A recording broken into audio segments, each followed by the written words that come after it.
বন্ধুরা, আজকের এই ভিডিওতে আমরা মার্ভেলের সেই সমস্ত ক্যারেক্টারদের সম্বন্ধে কথা বলবো যাদেরকে মারতে পারা প্রায় অসম্ভব কাজ। অর্থাৎ এই সমস্ত ক্যারেক্টারগুলোকে আমরা অমরও বলতে পারি। বন্ধুরা, এই ভিডিওতে আমরা জানার চেষ্টা করব এমন 10টি ক্যারেক্টারদের সম্বন্ধে যাদেরকে মারাই যাবে না।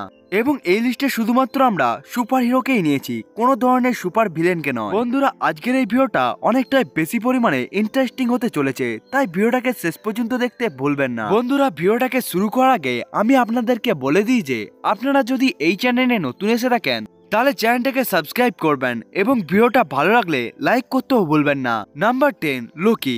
এই লিস্টের মধ্যে লোকি এমন একটি ক্যারেক্টার যে নিজের পাওয়ারের জন্য কম, বরং সে তার স্টোরি লাইনের জন্য অনেকটাই বেশি পরিমাণে জনপ্রিয়। ওডি লোকিকে একটি সাধারণ অ্যাসগার্ডিয়ানে তো পরিবর্তন করে দিয়েছিল, কিন্তু লোকি এখনো ভেতর থেকে এখনো ফ্রস্ট জায়ান্ট মনস্টার। অর্থাৎ লোকির কাছে যে ফিজিক্সটি রয়েছে সেটি ফ্রস্ট জায়ান্টের মতো। লোকি অনেকটাই বেশি পরিমাণে ডিউরেবল, এই জন্য তাকে তো মারা অনেকটাই বেশি পরিমাণে মুশকিল কাজ। এর সাথে সাথে লোকি মাস্টার অফ ইলিউশন। এই এবিলিটির জন্য লোকি সবসময় মৃত্যুর মুখ থেকে আবার বেঁচে ফিরে চলে আসে, এবং লোকি এই এবিলিটিকে খুবই ভালোভাবে এক্সপ্লেনও করেছিল। যখন লোকি সিজন 1 এর মধ্যে সেলভি লোকিকে জিজ্ঞাসা করেছিল এমন কি জিনিস রয়েছে যেটা লোকিকে একটি লোকি বানায়, এর উত্তরে লোকি বলেছিল লোকি অনেকবারই হারে কিন্তু সে কখনোই মারা যায় না। এবং লোকি এই মার্ভেলের মুভির মধ্যে এটাকে খুবই ভালোভাবে প্রমাণও করে দিয়েছিল। যখন লোকি থরের প্রথম মুভিতে বাইফ্রস্ট থেকে পড়ে গিয়েছিল তখনও লোকি একেবারেই জীবন্ত ছিল, এবং থরের দ্বিতীয় মুভিতে লোকির কার্চের হাতে মৃত্যু হয়ে যায়, কিন্তু এরপরেও লোকি বেঁচে ছিল। এরপরে আমাদেরকে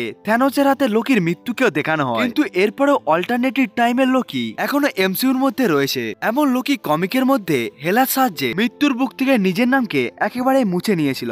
এই কারণে বলা যেতে পারে লোকি একটি ইমর্টাল বিং, যে নিজের জীবন চক্র থেকে কখনোই বার হবে না। লোকিকে কেউ যদি মেরেও দেয় তখন লোকির আবার পুনর্জন্ম হয়ে যায়, এই জন্যই লোকি এই লিস্টের মধ্যে রয়েছে। Number 9, captain Marvel. Carroll Danvers যখন লাইট স্পিড এনার্জি থেকে পাওয়ার পেয়ে যায় তখন ওই জিনিসের জন্য সে অনেকটাই বেশি পরিমাণে স্ট্রেংথ এবং ডিউরেবিলিটি তো পেয়ে যায়। এর সাথে সাথে তার বয়সও একেবারে ধীরে ধীরে বাড়তে থাকে। এই কারণে নিক ফিউরি ইয়ং থেকে একেবারে বুড়ো হয়ে গিয়েছিল, কিন্তু এখনো পর্যন্ত ক্যাপ্টেন মার্ভেলের লুকের মধ্যে কোনো ধরনের চেঞ্জই আসেনি। এবং ক্যাপ্টেন মার্ভেল কতটা বেশি পরিমাণে ডিউরেবল সেটাকে আমরা তো মুভির মধ্যে দেখতেও পেয়ে গিয়েছিলাম, যখন সে ক্রিকের মিসাইলকেও নিজের উপরে উঠিয়ে নিয়েছিল। এমনকি থ্যানোসের শক্তিশালী পাঞ্চেরও কোন রকম প্রভাব পড়ছিল না ক্যাপ্টেন মার্ভেলের উপরে। এমনকি ক্যাপ্টেন মার্ভেল পাওয়ার স্টোনের অ্যাটাককেও একেবারে সহ্য করে নিতে পেরেছিল। কমিকের মধ্যে বলা হয় ক্যাপ্টেন মার্ভেল থরের মতোই durable. Number 8, Adam Warlock. Adam Warlock অনেকটাই বেশি পরিমাণে শক্তিশালী, এর সাথে সাথে তার ডিউরেবিলিটিও অনেকটাই অসাধারণ হয়ে থাকে। মার্ভেল কমিকের মধ্যে অ্যাডাম ওয়ারলকের ডিউরেবিলিটি হলো 6, যেটি ক্যাপ্টেন মার্ভেল এবং থরের সমান। অর্থাৎ অ্যাডাম ওয়ারলক অনেকটাই বেশি পরিমাণে ডিউরেবল। এর সাথে সাথে তার কাছে রেজারাকশনেরও পাওয়ার রয়েছে, এবং কোন ক্যারেক্টার যদি অ্যাডাম ওয়ারলককে মেরেও দেয়, যেমন আমরা কোকুনকে গার্ডিয়ান অফ গ্যালাক্সি ভলিউম 3 এর মধ্যে দেখতে পেয়েছিলাম, তেমনই অ্যাডাম ওয়ারলকের কোকুন ইউনিভার্সের কোনো না কোনো জায়গায় অ্যাভেলেবেল রয়েছে। এবং অ্যাডাম ওয়ারলক নিজের পুরো সমস্ত শরীরকে একটি জায়গা থেকে আরেকটি কুকুরের মধ্যে ট্রান্সপোর্টও করে দিতে পারে। অর্থাৎ অ্যাডাম ওয়ারলক কখনোই মারাই যাবে না। Number 7, vision. মার্ভেল সিনেমাটিক ইউনিভার্সের মধ্যে ভিশনকে অনেকটাই বেশি পরিমাণে আন্ডাররেটেড এবং দুর্বল দেখানো হয়েছিল, যেখানে কর্ভাস অফ ক্লিপস হয়েছে ভিশনের শরীরকে একেবারে চিরে রেখে দিয়েছিল। আপনি নিজেই চিন্তা করুন, একটি ক্যারেক্টার যে নিজের ডেন্সিটিকে পুরোভাবে কন্ট্রোল করতে পারে এবং যে কোনো অবজেক্টের মধ্যে এক জায়গা থেকে আরেক জায়গায় যেতে পারে, অর্থাৎ ভিশন যদি চায় তাকে কেউ ছুঁতেও পারবে না। এই জন্যই ভিশনকে মারা প্রায় ইম্পসিবল কাজ। আল্ট্রন নিজের জন্য যে পারফেক্ট বডিকে ডিজাইন করেছিল সেই বডিটিও ভিশনের কাছেই রয়েছে। এমনকি ভিশনের পুরো বডি ভাইব্রেনিয়ামের তৈরি, অর্থাৎ ভিশনের বডি ক্যাপ্টেন আমেরিকা শিল্ডের মতোই টাফ হয়ে থাকে, এই জন্যই তাকে মারতে পারা অনেকটাই মুশকিল কাজ। এর সাথে সাথে ভিশন হল একটি রোবট যার বয়সও বাড়ে না, এমনকি ভিশনকে আবার পুনর্জন্মও দেওয়া যায়। যদি আয়রন ম্যান এবং বাকান্ডার মতো টেকনোলজি থাকে তাহলে ভিশনকে আবার জীবন্ত করা যেতে পারে। এমনকি ভিশনের পুনর্জন্মের জন্য একটি এনার্জি দরকার হয়ে থাকে, যেটিকে অ্যাভেঞ্জার এজ অফ আল্ট্রনের মধ্যে থর দিয়েছিল, এবং শর্টের মেম্বাররা ওয়ান্ডার ম্যাজিককে ব্যবহার করেছিল এই এনার্জির জন্য। এরপরেও যদি ভিশনকে জীবন্ত না করা যায় তখন ওয়ান্ডা তো রয়েছে ভিশনকে জীবন্ত করার জন্য। Number 6, silver surfer. সিলভার সার্ফারকে গ্যালাক্টাস কসমিক এনার্জিকে ব্যবহার করে তাকে বানিয়েছিল। সিলভার সার্ফার পুরোভাবে ইমর্টাল এবং ইনডিস্ট্রাকটিভ হয়ে থাকে, এমনকি সিলভার সার্ফারের কোনো ধরনের পোশাকেরও দরকার হয় না, এমনকি তার কাছে কোনো ধরনের বডি নেই, বরং সে পুরোভাবে এনার্জি দিয়েই তৈরি। সিলভার সার্ফার অনেকটাই বেশি পরিমাণে টাফ, সে পেসের মধ্যে থাকা এক্সট্রিম লেভেলের মধ্যেও মধ্যেও ট্রাভেল করতে পারে এবং সে ব্ল্যাক হোলের সাহায্যেও এক জায়গা থেকে আরেক জায়গায় চলে যেতে পারে। এই জন্য সিলভার সার্ভারের ডিউরেবিলিটি মার্বেল কমিকের মধ্যে 7, যেটি ক্যাপ্টেন মার্বেল এবং থরের থেকে অনেকটা বেশি। সিলভার সার্ভার নিজের সিলভার স্কিনের সাহায্যে সে যে কোনো ধরনের এনার্জিকে অ্যাবজর্ব করতে পারে, অর্থাৎ এনার্জি অ্যাটাকে তার কোনো ধরনের প্রভাব পড়বে না। এমনকি সিলভার সার্ভার ভিশনের মতোই একটি জায়গা থেকে আরেকটি জায়গায় যে কোনো অবজেক্টের মধ্যে দিয়ে আর পার হতে পারে। এমনকি সিলভার সার্ভার নিজের কসমিক পাওয়ারকে ব্যবহার করে নিজেকে হিল করার সাথে সাথে সে অন্য যে কোনো প্রকারের ক্যারেক্টারকেও হিল করে দিতে পারে। সিলভার সার্ভার হলো এমন একটি ক্যারেক্টার যে অনেকটা বেশি পরিমাণে ওভার পাওয়ার, কিন্তু সিলভার সার্ভার এই লিস্টে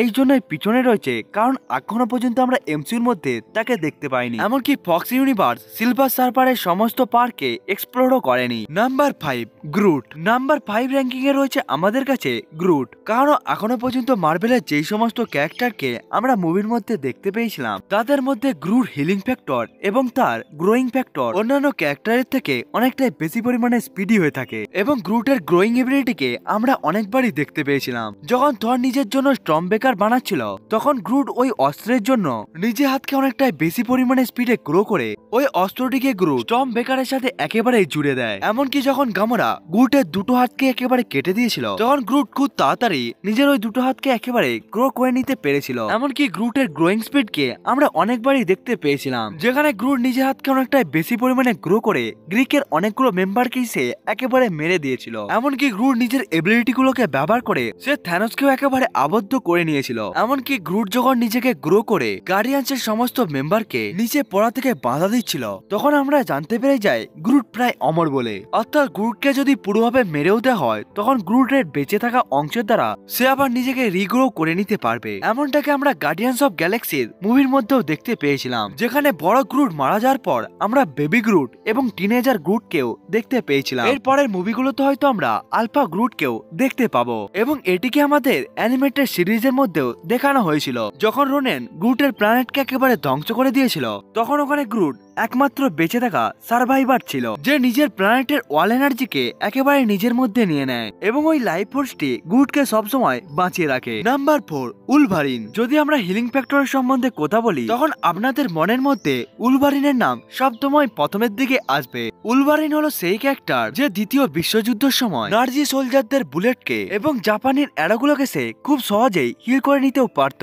কিন্তু উলভারিন নিউক্লিয়ার বোমের এক্সপ্লোশনকেও একেবারে খুব তাড়াতাড়ি সহ্য করে নিয়েছিল। উলভারিনের হিলিং ফ্যাক্টর তার বয়সকে অনেকটাই খুবই ধীরগতি সম্পন্ন করে দেয় এবং এই এবিলিটি উলভারিনকে সমস্ত প্রকার রোগ থেকে রক্ষাও করে থাকে। এসব ছাড়া উলভারিন যখন ওয়েপন এক্স প্রজেক্টের জন্য যখন সে অ্যাডমেন্টিয়ামের ধাতু পেয়ে গিয়েছিল তখন উলভারিনের ডিউরেবিলিটি নেক্সট লেভেলে পৌঁছে যায়। এই জন্য ডেডপুল মুভি এবং কমিকের মধ্যে অনেকবারই জীবন্ত বেঁচে ফিরতে পেরেছিল। এই জন্য অনেকগুলো ক্যারেক্টারই উলভারিনকে মারার চেষ্টা করেছিল, কিন্তু সমস্ত ক্যারেক্টারই একেবারে ব্যর্থ হয়ে যায়। যেমন সুপারম্যানের দুর্বলতা হলো ক্রিপ্টোনিয়াম, তেমনি উলভারিনের উইকনেসও হলো তার অ্যাডমেন্টিয়াম ধাতু। অ্যাডমেন্টিয়ামের ধাতু উলভারিনকে অনেকটাই বেশি পরিমাণে আহত করে দিয়েছিল অনেকবারই। যেমন উলভারিনের মুভি, এক্সম্যানের মুভি, এই মুভিগুলোর মধ্যে যখন অ্যাডমেন্টিয়ামের বুলেট দিয়ে তার উপরে অ্যাটাক করা হয়েছিল তখন উলভারিনের মাইন্ডের মধ্যে পার্মানেন্টলি একটি ইনজার্ড হয়ে যায়, যেটিকে উলভারিন কখনোই হিল করতে পারেনি। এমনকি ডেথ অফ উলভারিন কমিকের মধ্যে উলভারিনকে অ্যাডমেন্টিয়াম ধাতুর মধ্যেই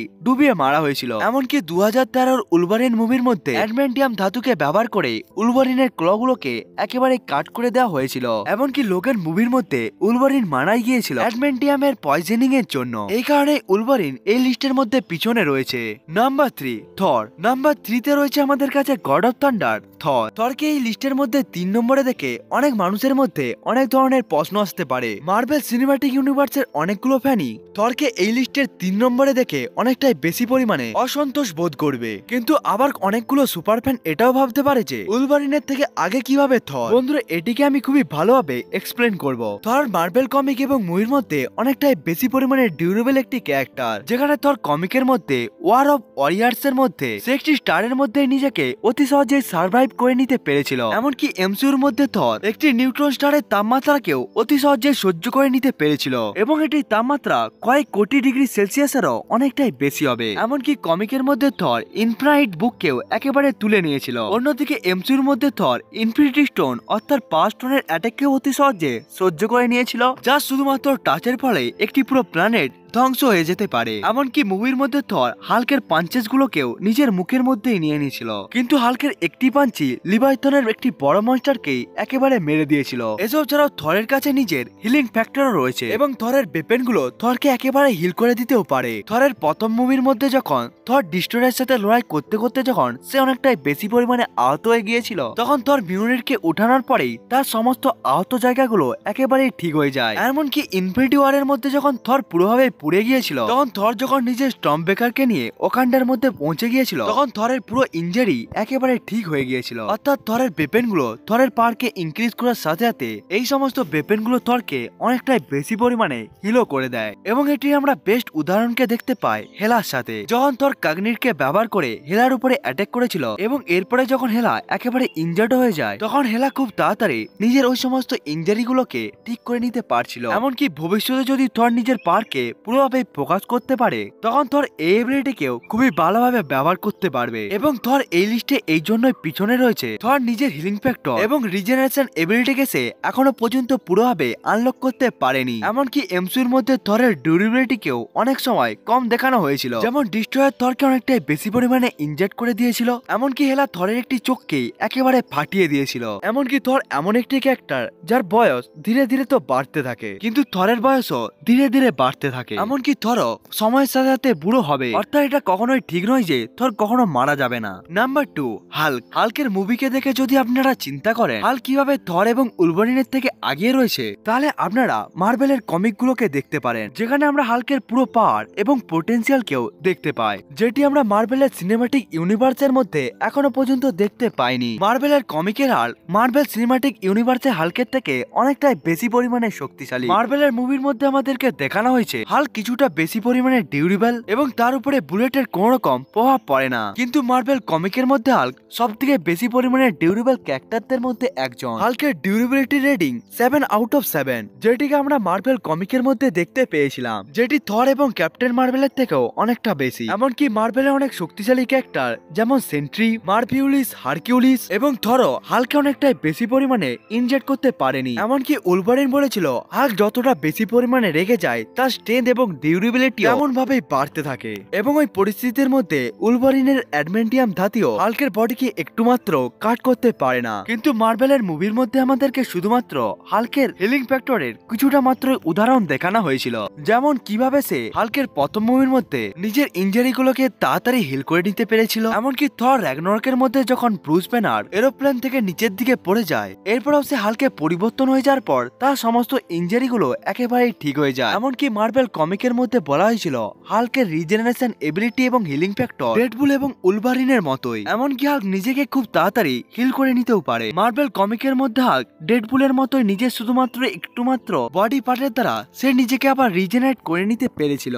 এমনকি মার্বেল কমিকের মধ্যে দেখানো হয়েছিল হাল্ক নিজের বডিকে আবার পুনর্জন্ম করিয়ে নিতে পারে। এমনকি ইমমর্টাল হাল্ক কমিকের মধ্যে আমাদেরকে দেখানো হয়েছিল মারা যাওয়ার পর হাল্ক অন্য একটি ডাইমেনশনের মধ্যে পৌঁছে যায়, যেখানে ওয়ান বিলল হাল্কে আবার নিজের পাওয়ার দিয়ে দেয়। এইভাবে হাল্কের আবার পুনর্জন্ম হয়ে যাবে। এই জন্য হাল্কে মারতে পারা প্রায় অসম্ভব কাজ। Number 1, Deadpool. ডেডপুলের কাছে উলভারিনের মতোই হিলিং ফ্যাক্টর রয়েছে, এমনকি তার কাছে রিজেনারেশন এবিলিটি রয়েছে, অর্থাৎ সে তার কেটে যাওয়া অংশকে সে অতি সহজে আবার রিগ্রো করে নিতেও পারে। এবং ডেডপুলের এই এবিলিটিকে ফক্সের ইউনিভার্সের মধ্যে খুবই ভালোভাবে দেখানো হয়েছিল, যখন ডেডপুল নিজেকে ফিউলের সাহায্যে নিজেকে জ্বালাতে চেষ্টা করছিল এবং অ্যাসিডকে পান করে সে যখন মারা যাওয়ার চেষ্টা করছিল, নিজেকে ভাল্লুকের কাছে ফেলিয়ে দিয়েছিল। এমনকি সে বড় বড় বিল্ডিং থেকেও একেবারে লাফিয়ে নিয়েছিল। এই সমস্ত জিনিসগুলোকে ব্যবহার করার পরও ডেডপুল মারা যায়নি। আসলে ডেডপুল এবং ম্যাড টাইটান থ্যানোস একটি মেয়েকে ভালোবাসতো, যার নাম ছিল ডেড। আসলে থ্যানোস অনেকটাই বেশি পরিমাণে ডেডকে ভালোবাসতো, কিন্তু ডেড আসলে ডেডপুলকে